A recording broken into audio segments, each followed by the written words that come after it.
আসসালামু আলাইকুম। আপনারা দেখতে পাচ্ছেন এটা হচ্ছে মসজিদে নবাবির ভিতরের অংশ।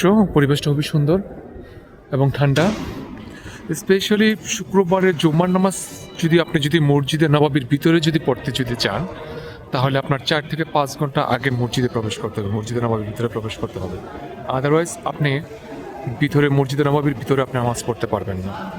এবং অন্যান্য ওয়াক্তগুলোর ক্ষেত্রে 1 থেকে 1.5 ঘন্টা আগে আপনার ভিতরে প্রবেশ করতে হবে, নামাজ শুরু হয়, তাহলে আপনি ভিতরে নামাজ পড়তে পারবেন। অন্যথায় আপনার বাইরে নামাজ পড়তে হবে, নয়তো ছাদের উপরে যেতে হবে। শুক্রবার তো বিশাল ব্যাপার। আমি যখন আসি প্রায় সময়, তখন আমি 3 থেকে 4 ঘন্টা আগে এসেও আমাকে ছাদে নামাজ পড়তে হয় কখনো কখনো।